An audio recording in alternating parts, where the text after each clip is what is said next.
lagi. Halo, salam semangat. Kali ini kita akan berbicara atau membahas tentang bangun ruang. Apakah yang dimaksud dengan bangun ruang? Ada yang tahu? Oke, bangun ruang itu ada berbagai macam bentuk.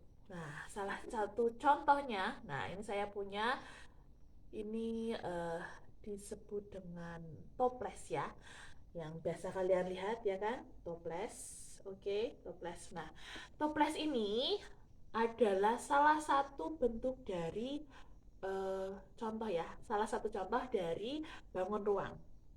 Nah, apa yang dimaksud dengan bangun ruang? Nah, bangun ruang merupakan bangunan. Jadi bangunan di mana bangun itu memiliki volume atau isi. Nah, apakah yang dimaksud dengan volume atau isinya? Nah, ini ketika toples kita buka, di dalam ketika ini kan toplesnya kita buka ya. Nah, di sini ada rongga, ada ruangan. Nah, ruangan inilah yang disebut dengan volume. Ya, jadi volume pada toples ini tuh ada di rongga ini atau di ruangan ini. Makanya disebut dengan bangun ruang. Nah, bangun ruang itu juga bisa dikatakan sebagai bangun tiga dimensi. Seperti itu. Mengapa? Karena sebuah bangun ruang itu memiliki volume, dia memiliki eh, tiga sisi ya, memiliki sisi-sisi gitu ya. Berbeda dengan bangun datar. Oke, agar lebih mudah, saya mempunyai contoh ada dua bangun ya. Yang ini merupakan selembar kertas. Selembar kertas ini merupakan bangun dua dimensi, dan ini ada kotak bekas lampu lah ya. Kotak bekas lampu. Ini adalah contoh bangun tiga dimensi atau bangun ruang. Ini bangun datar. Yang membedakan apa? Kalau bangun datar atau bangun dua dimensi, ini namanya bangun datar atau bangun dua dimensi, di mana tidak ada ruangan dalam bangun tersebut, ya kan? Seperti itu, hanya selembar uh, kertas saja, seperti itu, tidak ada ruangannya. Nah, sedangkan kalau bangun tiga dimensi dia memiliki ruangan seperti toples tadi ya, ada ruangannya, ada volumenya ya. Sama juga dengan ini, kalau bangun ruang ini balok ya. Dia memiliki volume jika dibuka ya kan, ada isinya. Nah, ini ada volumenya. Ini bangun tiga dimensi karena memiliki ruang. Bedanya itu. Kalau bangun tiga dimensi mempunyai ruang, kalau bangun tiga dimensi mempunyai ruang, kalau bangun dua dimensi tidak memiliki ruang. Itu perbedaannya. Oke, contoh bangun ruang yang biasa kita temui itu ada, yang pertama ada prisma, ya, ada prisma segitiga, prisma segi empat. Nah, apa yang membedakan prisma segitiga, segi empat maupun prisma segi enam itu ada di alas dan tutupnya. Nah, kalau alas dan tutupnya berbentuk segitiga, maka eh, prisma tersebut merupakan prisma segitiga. Tetapi jika tutup dan alas prisma itu berbentuk segi empat, maka disebut dengan prisma segi empat. Jadi uh, kita menyebut prisma tersebut dengan prisma segi empat, segi tiga atau segi enam, itu tergantung dari alas dan tutupnya. Kemudian yang kedua ada limas. Nah, hampir sama prisma dengan limas. Bedanya, kalau prisma itu memiliki alas dan tutup, tapi kalau limas dia hanya memiliki alas. Sama penyebutannya. Limas segitiga, limas segi empat, limas segi enam itu tergantung dari alasnya. Kita lihat alasnya berbentuk apa. Nah, itu penyebutannya. Kemudian yang ketiga itu tabung. Nah, tabung itu contohnya itu tadi, toples ya, toples.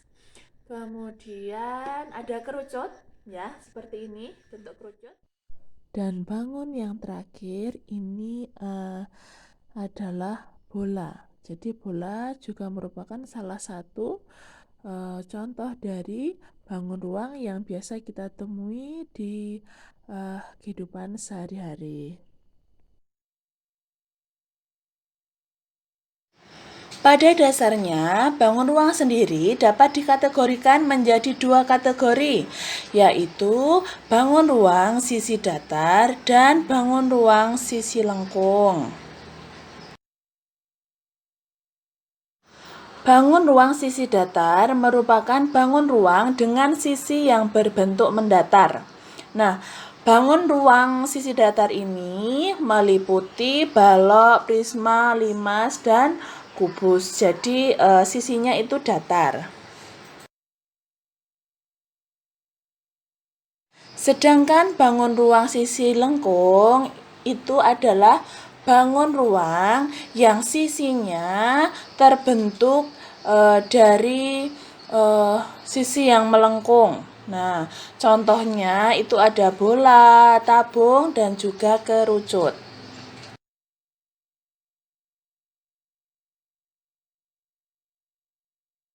Oke, mari kita lihat satu persatu ya. Oke, kali ini kita masuk ke kubus dan balok. Bangun ruang balok itu terdiri dari 3 pasang sisi berbentuk segi 4. Ketiga pasang sisi berhadapan ini memiliki ukuran dan bentuk yang sama. Nah, maksudnya bagaimana? Jadi, balok ini memiliki sisi yang berhadapan sama besar. Seperti itu, sama besar dan sama bentuknya. Nah, sedangkan pada kubus itu sisi-sisi yang dimiliki oleh kubus itu semuanya sama besar dan sama bentuknya, karena sisi dari kubus itu berbentuk segi 4.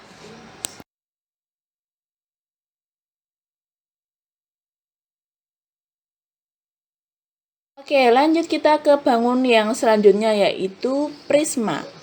Bangun ruang prisma merupakan bangun ruang yang memiliki bagian alas dan atas yang sama. Jadi memiliki alas dan tutup ya. Bisa juga dikatakan seperti itu. Jadi alas dan tutupnya bangunnya sama.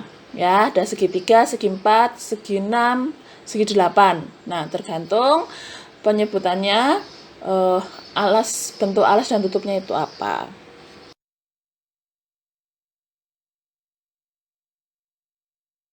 Bangun yang selanjutnya yaitu limas. Limas merupakan bangun ruang sisi datar yang tersusun atas sebuah alas berbentuk segi N. Apakah yang dimaksud dengan segi N di sini? Segi N itu nanti mengarah kepada bentuk alasnya ya. Apakah segi 4, segi 6, segi 3, atau segi 8. Nah, seperti itu. Bedanya dengan prisma, kalau prisma tadi punya alas dan tutup, kalau limas hanya memiliki alas saja.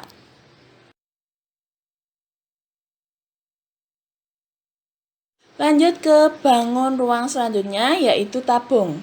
Nah, pengertian dari tabung sendiri merupakan bangun ruang yang memiliki sisi lengkung yang terdiri dari tutup dan alas, yang berbentuk lingkaran, yang berukuran sama dan sisinya dilingkari persegi panjang.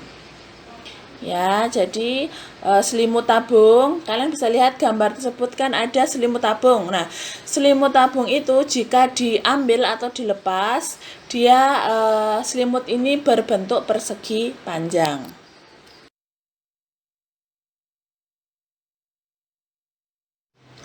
Bangun ruang selanjutnya yaitu kerucut. Kerucut merupakan sebuah bangun ruang yang memiliki sisi lengkung yang tersusun dari alas berbentuk lingkaran dan diselubungi oleh segitiga. Nah, ciri bangun ruang ini hanya memiliki dua sisi, yaitu satu titik sudut dan tidak mempunyai rusuk. Nah, bisa dilihat ya, itu ada jaring-jaringnya ya. Itu ada jaring-jaring dari gambar kerucut. Silahkan kalian pahami.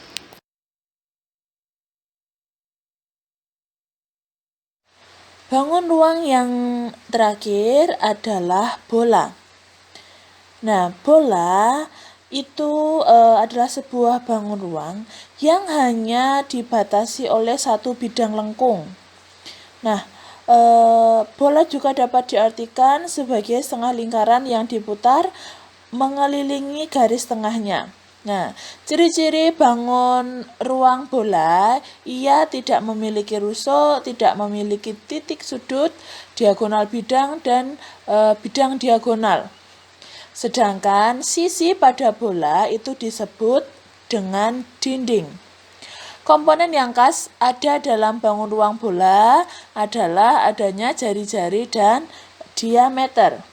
Ya, kita juga pernah belajar tentang apa itu diameter dan apa itu jari-jari. Bagi kalian yang lupa, silahkan cari videonya di channel ini juga.